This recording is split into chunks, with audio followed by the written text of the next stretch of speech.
Hello, this is another one of my videos on Alistair Parker's short introduction to the Second World War, this one dealing with the post-war settlement in Germany and East Asia.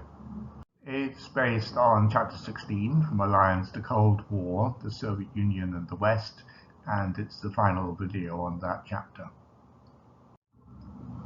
At the end of the war, the problem of Germany still held the Big Three together. They had agreed that Germany should be kept together as a single state, governed by a single central government. This objective required continued three-power cooperation, but the two sides, that is, the two Western allies, Britain and the USA, and the Soviets on the other, had different interests and wanted Germany to be run in different ways. Already prior to the end of the war, the three powers had agreed on the establishment of interim military occupation zones after Germany had been defeated. This included the division of Berlin, even though it lay within the Eastern occupation zone under the control of the Soviets. The British zone consisted of the Northwest, the American was in the Southwest. Fearing what would happen when the Americans withdrew in 2 years' time, as Roosevelt had promised they would, the British succeeded in getting France involved with its own smaller occupation zone, so that they wouldn't have to face the Soviets on their own. Berlin would be the headquarters of the Allied Control Commission, representing the now four occupying powers, effectively the new German government.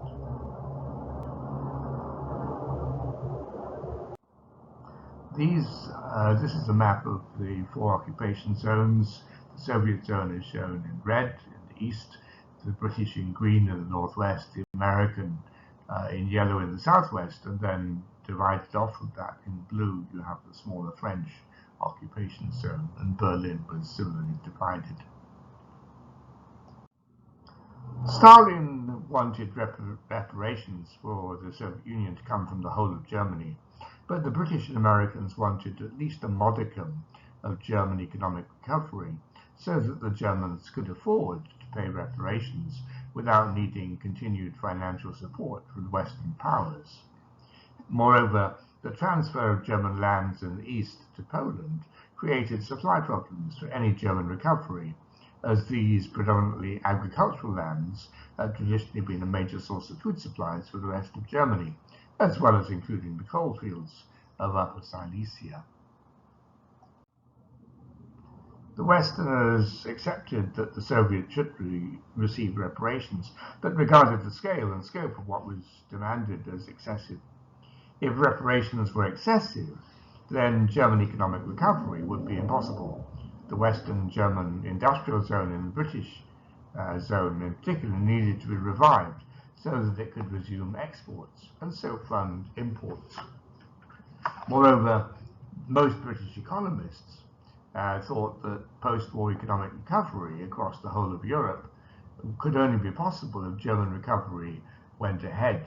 This, by the way, was a basic argument of John Maynard Keynes in his critique of the economic aspects of the Paris Peace Conference at the end of World War II. A reluctant and fragile consensus was worked out at the Potsdam Conference in 1945, but in practice, the four-power government of Germany created deepening tensions, which came to a head when the Anglo-American decision to revive economic life in their zones and to combine them as a single entity with its own currency, essentially the basis for a future independent German state.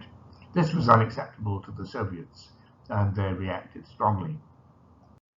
The crisis reached its culmination in the Soviet blockade of the western sectors of Berlin in June 1948, which in turn led to the Anglo-American airlift to supply the West Berliners with food and other necessities, an incident which may be said to mark the start of the Cold War in Europe. This prolonged crisis finally saw the establishment of two separate German states, East and West. This split the German people, separating family members and friends, and even sending letters or making telephone calls across the divide almost impossible. This is a photograph of the Berlin airlift when the British and the Americans were flying in supplies to Berlin. With, in this picture, Berliners watching a C-54 land at Berlin Tempelhof Airport in 1948. In East Asia, the major problem was China. During the war, the Americans had seen the nationalist Kuomintang, KMT, under Generalissimo Chiang Kai-shek, as the legitimate government of what would surely be a great power after the Japanese occupation had been ended. On that basis, China was to be accepted as one of the major powers on the new UN Security Council, later with the British-sponsored addition of France, which created a new Big Five, each with veto powers in that peacekeeping body. As Parker notes, both Roosevelt and Truman supported the UN in part because they saw it as the most effective way of preventing the American people from sliding back into isolationism and, as they saw it, international irresponsibility. But American expectations about the KMT were soon revealed to be unfounded.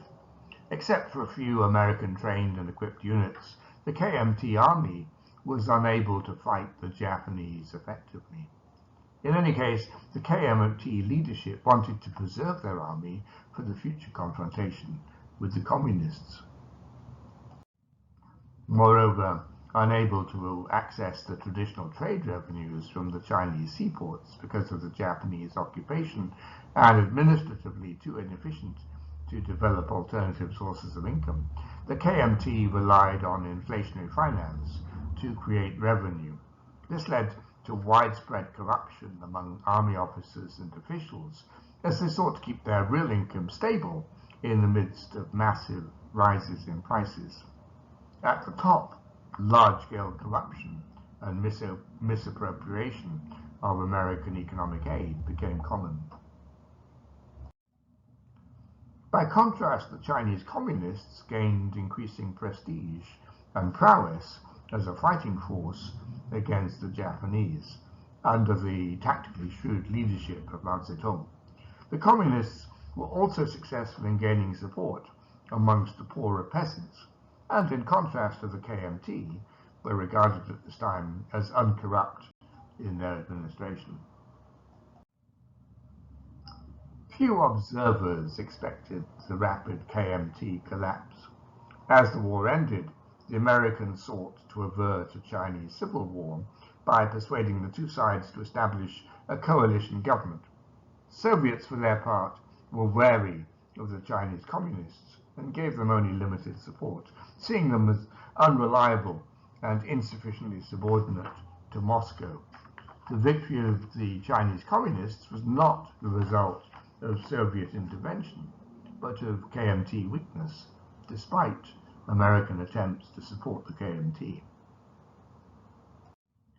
Elsewhere in East Asia, the United States and the Soviet Union were generally in agreement.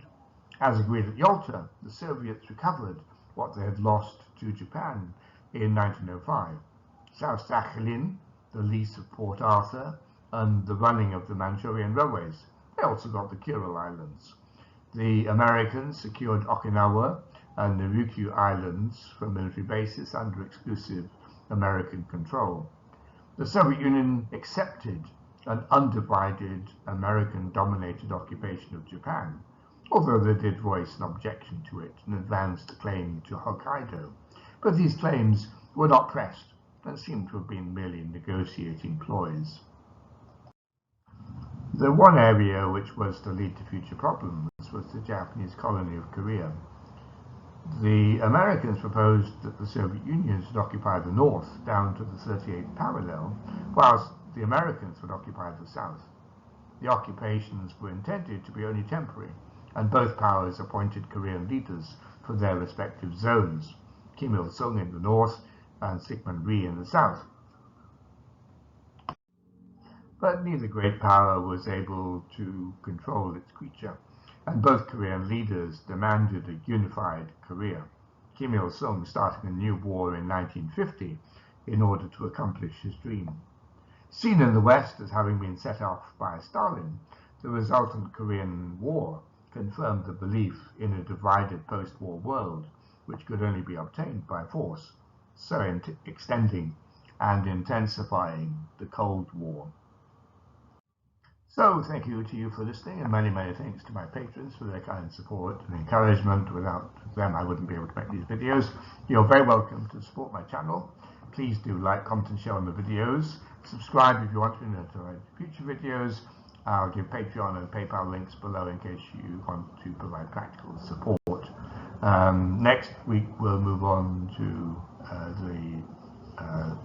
almost the final chapter, this one on the murder of the European Jews, and the first section of that will be on the anti-Semitic context.